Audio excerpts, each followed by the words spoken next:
예, 어느덧 요한복음 21장 마지막까지 왔습니다. 21장이 끝입니다. 또 오늘 21장은 흥미있는 얘기가 나오잖아요. 베드로와 예수님의 대화 장면입니다. 그게 중요한 내용이죠. 21장을 같이 살펴보면서 저와 여러분이 베드로가 된 마음으로 한번 그 은혜를 받도록 하겠습니다. 제가 주제를 나를 사랑하느냐 해봤어요. 두 번째 보심, 내 양들을 먹이라. 순교는 특권이다.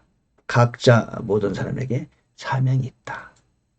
자, 살펴보죠. 두 번째 부르심.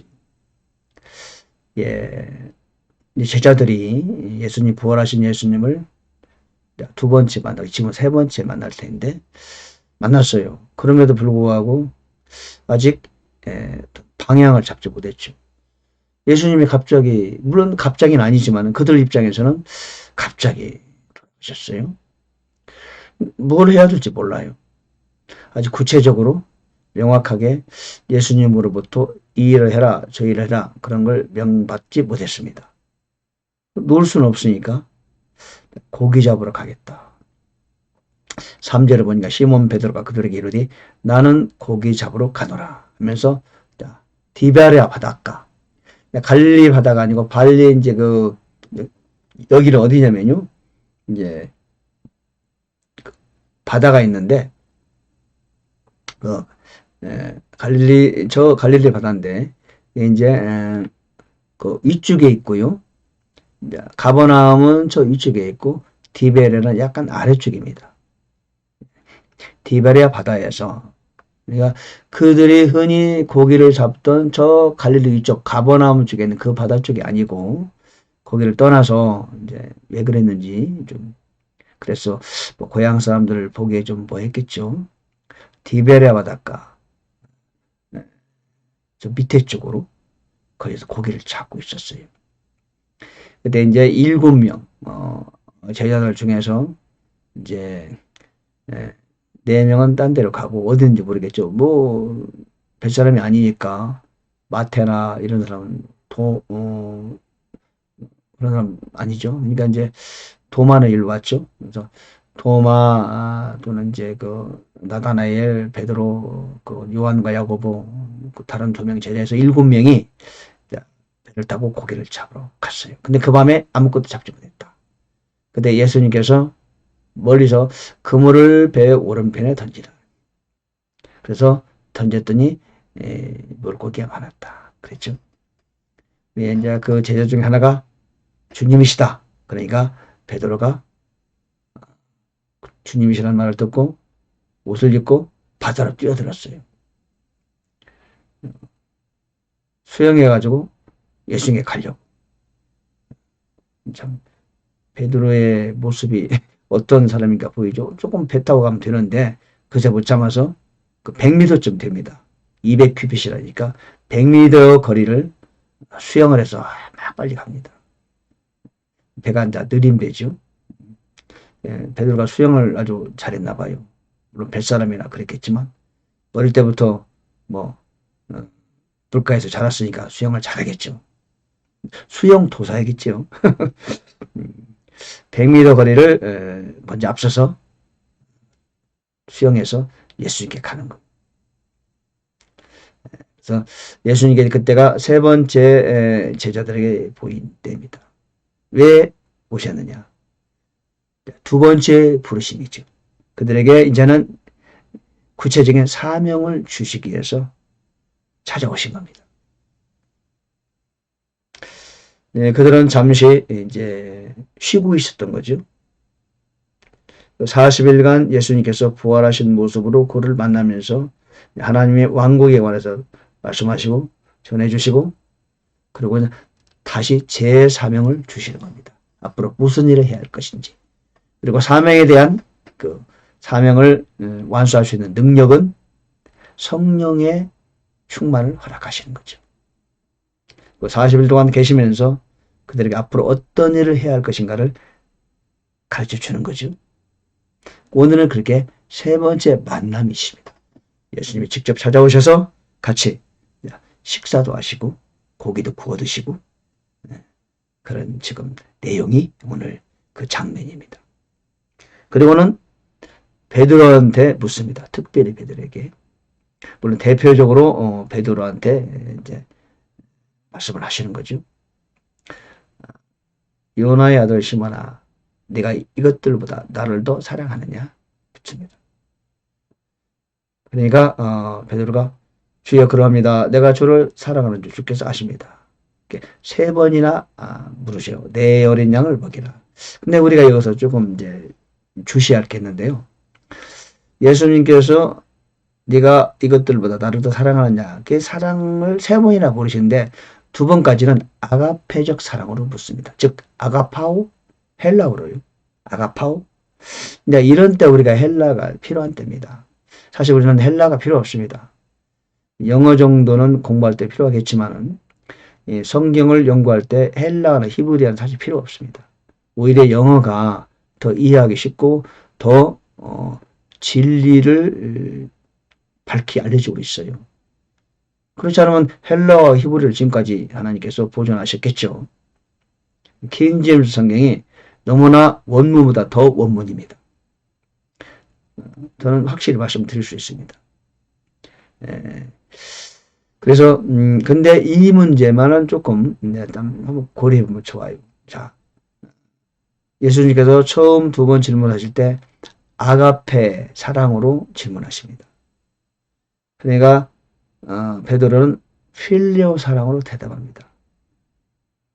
제가 주님을 사랑하고 주님 아십니다. 근데 그것은 예수님은 아가페 사랑으로 질문했지만 베드로는 아가페 사랑으로 답변 못하고 필레오, 친구의 우정의 사랑으로 주님을 사랑합니다. 답변합니다. 그러자 세 번째 질문에 가서야 비로소 예수님께서 네가 나를 사랑하느냐 할 때 필레오 사랑으로 사랑하느냐라고 물으시죠. 그리고 베드로가 필레오 사랑으로 사랑합니다. 주께서 모든 걸 아십니다. 할 때 다시 내 양들을 먹이라 하고 세 번 물으시고 세 번 답변이 마칩니다. 그러면서 그에게 사명을 주시는 것이죠. 그래서 여기 사랑, 예수님이 두 번 질문하시는 그 두 번의 사랑이 모두 아가페 사랑으로 질문하시고 베드로는 두 번 다 필레오 사랑으로 답변하고 그리고 세 번째 가서 필레오 사랑으로 질문하시자 역시 필레오 사랑으로 답변하는 그런 장면이죠. 영어로는 이게 표시가 안 돼요. 물론 한글도 표시가 안 되죠. 이런 때 정도라면은 이제 헬라어를 쓸 수 있는데 그렇다고 해서 이것이 꼭 헬라어를 반드시 써야 된다. 그게 중요하냐? 그 정도는 아니죠. 예. 그러나 참고사항으로 말씀을 드리는 겁니다. 자, 양들을 먹이라. 즉 목양의 자격은 뭐다? 예수 그리스도를 사랑하는 겁니다. 예수 그리스도를 사랑하지 않으면은 목양의 자격이 없습니다. 그러면 예수 그리스도를 사랑하는 증거가 뭐냐? 그거는 예수님의 말씀하신 명령을 지키는 겁니다. 명령을 지키는 것. 명령을 지키는 것과 사랑하는 건 같은 겁니다. 명령이 가장 중요한 명령이 뭡니까? 그것은 사랑이니까요. 그렇죠? 구약의 대강령이 뭐랬죠? 선지자와 율법의 대강령은 하나님을 사랑하고 이웃을 사랑하는 겁니다. 사랑은 율법의 완성입니다. 그러므로 예수님께서 네가 나를 사랑하느냐? 라고 물으시는 것은 지극히 당연한 거죠. 그러면은 양들을 먹이고 교회의 지도자들 자격이 있다는 겁니다. 개인적인 그리스도인도 마찬가지입니다. 비록 교회의 지도자는 아닐지라도 하나님의 사역에 종사할 수 있는 자격은 뭐냐? 예수 그리스도를 사랑하는 겁니다. 여러분 주 예수 그리스도를 사랑하십니까? 그렇다면은 목양의 자격이 주어진 겁니다. 예. 세 번, 순교는 특권이다. 베드로한테 말씀하시죠. 사람이 내게 띠를 띠워 네가 원하지 않는 곳으로 너를 데려가리라. 19절, 그분께서 그가 어떤 죽음으로 하나님께 영광을 돌릴지 표적으로 보여주셨다. 그런 거죠. 즉 베드로는 십자가에 죽게 되는 거죠. 순교하는 거죠. 그러나 그것은 특권이다. 왜 12 제자가 모두 순교 제물로 세상을 떠났느냐? 그들을 너무 사랑하시기 때문에 그들에 대한 하나님의 대가를 지불해 주신 거죠. 특별한 복을 주신 겁니다. 그게 뭐다? 순교죠. 순교는 정말로 특권이에요. 아무나 순교를 할 수 없어요. 저도 순교하고 싶어요. 정말 하고 싶어요. 근데 그런 복을 저한테 주실지 그 자주 기도합니다. 제발 순교하게 해달라고. 왜? 제가 가장 아끼는 이 생명을 어찌 병원에서 그냥 죽거나 침대에서 그냥 생명을 버리냐. 이거 너무 아까워요. 우리 중에서 가장 중요한 인간 삶에서 가장 중요한 생명, 이 생명을 하나님께 드려야지. 그런 기회를 준다면 얼마나 좋을까. 그런 생각을 가집니다. 지금도 저는 말해요. 하나님 제발 순교할 수 있다면 얼마나 좋을까요? 부족하지만 순교의 자격은 없지만 저에게 순교할 수 있는 특권을 주시면 너무 좋겠습니다. 정말 감사하겠습니다. 여러분은 어떠신가요? 제가 이런 얘기하면 제 집사람은 아주 그냥 얼굴이 일그러집니다. 저는 하여튼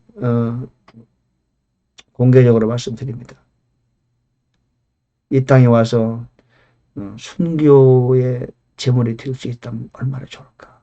사도 바울도 순교를 앞에 두고 그렇게 가슴 설레는 마음으로 기대감이 찬 모습을 우리가 보여줬는데 사도 바울처럼 못하지만 어쨌든 일단은 순교했으면 좋겠다. 큰 복인데. 그런 생각이 들어요. 예. 자, 그래서 베드로는 그 특권을 갖게 되고 그 큰 축복을 받으면서 세상을 떠났어요. 예. 네 번째, 각자의 사명이 있다. 베드로가 따라오는 요한을 보면서 주여 이 사람은 무엇을 하게 됩니까? 주님께서 말씀하시오. 내가 올 때까지 그가 머물 것을 원할지라도 그것이 너와 무슨 상관이 있느냐. 너는 너의 일을 해. 너는 나를 따르라. 모든 사람에게 각자 사명이 있죠. 베드로와 요한이 늘 같이 붙어 다녔어요. 함께 다녔어요. 3년 반 동안 동생처럼 데리고 다녔어요. 그러나 각자의 길은 따로 있어요. 여러분 우리는 모든 사람이 각자가요. 각자 길이 있고 각자 사명이 있어요. 목사님도 부부가 있다. 아내는 목사님의 아내로 사모로 그게 아니에요. 하나님께서 사모님인 그분에게도 개인적으로 주신 사명이 있어요. 그 일을 해야 돼요. 저는 목회를 했을 때도 우리 집사람한테 여러분 사모라고 부르지 말라고 그랬어요. 왜? 사모라는 직책은 성경에 없어요. 권사면 권사, 집사면 집사, 아니면 신학하면 전도사, 아니면 선교사. 그렇게 불러요. 그리고 함께 성도와 같이 일하는 거지. 왜 목사의 부속품처럼 이렇게 사모라는 말을 사모라는 뭐예요? 목사의 아내가 뭐 벼슬입니까? 목사의 아내라는 게 어디 이렇게 뭐 성경에 나옵니까? 한 번도 안 나옵니다. 그런 말은. 괜히 맞는 거예요. 세상의 어떤 그 방식이 교회에 들어온 거예요. 타락한 그 명칭입니다. 그게. 세속적 명칭이에요. 저는 부르지 말라고 그래요. 사모란 거 부르지 마라. 그래도 자꾸 부르더라고. 습관돼가지고. 그래도 저는 제 집사람을 권사 임명을 했어요. 권사 임명. 그리고 권사님. 왜? 권사로서 일하라는 거예요. 그런 믿음이 못되면 집사로서 임명하면 돼요. 그래서 목사 아내를 할지라도 하나님이 그에게 주신 고유한 사명이 있는 거예요. 그건 제가 타치할 수 없어요. 왜? 그도 하늘나라 가면 상을 받아야 되니까. 목사의 부속부처럼 목사에 붙어가지고 사모라고 부르고 사모 역할하고 괜히 교회 이런저런 것 말이지. 그 사모가 참견을 쌓고 오히려 목회를 방해하는 거예요. 하나님의 사역을 방해할 수 있는 가능성이 있어요. 요즘 보면 사모님이 목사님의 사역을 방해하는 경우도 가끔 있잖아요. 자, 오늘도 보면은 각자의 사명이 있다는 거죠. 사도 요한은 사도 요한의 할 일이 있고 베드로는 베드로의 할 일이 있어요. 그렇죠? 우리 모두 각자의 사명이 있습니다. 목사는 목사 할 일이 있고 사모님은 사모님 할 일이 있고 그렇죠? 권사님은 권사님 할 일이 있고 각자 나는 아무런 직책도 없다 할지라도 그분 역시 하나님이 이 땅에 보낸 사명이 있다. 하나님이 나를 이 땅에 보내신 목적이 무엇인가를 찾아야 돼요. 그리고 그 사명을 완수하고 돌아가는 것이 우리의 할 일이다. 내가 이 땅에 온 목적이다. 우리는 우리 자녀들에게도 어느 대학 가고 뭘 하라 그걸 말하기 전에 하나님 너를 이 땅에 왜 보냈는지 그것부터 기도해라. 그걸 찾아라. 그리고 그걸 찾아가면은 가장 빠르다. 그게 성공이다. 우리는 우리 자녀들에게 가르쳐야 돼. 그것이 성경적이죠. 그렇죠? 자, 모든 사람은 각자의 사명이 있다. 자, 오늘 같이 살펴봤죠? 요한복음 21장 마지막 장이죠. 나를 사랑하는 자. 그래, 내 양을 먹이라. 하나님의 사역자로서 가장 중요한 조건은 예수 그리스도를 사랑하는. 그렇죠? 그리고 우리는 하나님께 부름받았죠. 구원받았죠. 새로운 생명을 얻었죠. 그 다음에 두 번째 부르심이 있어요. 왜? 그거는 사명을 위한 부르심이다. 자, 내 양들을 먹이라 있고 순교는 특권이다. 특권이다. 특권을 가지면 얼마나 좋을까? 죽으면 죽으리라 쓴 안희숙 여사는 순교당하고 싶어도 그렇게 애를 썼는데 결국은 순교를 못 당했어요. 그리고 미국으로 그분이 오셨잖아요. 순교하고 싶어서 그냥 그렇게 했었는데도 순교를 못했어요. 순교는 아무나게 주어지는 게 아니죠. 각자 우리 모두에게는 하나님께서 부여받은 사명이 있다. 우리의 자녀들에게 우리는 이걸 해라 저걸 해라 하기 전에 하나님 너에게 이 땅에 태어나게 한 목적 그것이 무엇인가를 먼저 찾아라. 너의 사명이 무엇인지 기도해라. 하나님 알려주신다. 그리고 그 사명을 찾은 다음에 공부도 하고 그렇죠? 또 대학 가서 전공도 하고 그걸 따라서 가는 겁니다. 인생길이. 그럴 때 진정한 성공과 보람과 가치가 있는 거 아니겠느냐. 저는 그렇게 생각합니다. 여러분 생각 어떠십니까? 자, 오늘 요한복음 21장 다 마쳤습니다. 예. 여러분, 요한복음에 깃들어 있는 하나님의 큰 복이 여러분 모두에게 넘치기를 바랍니다.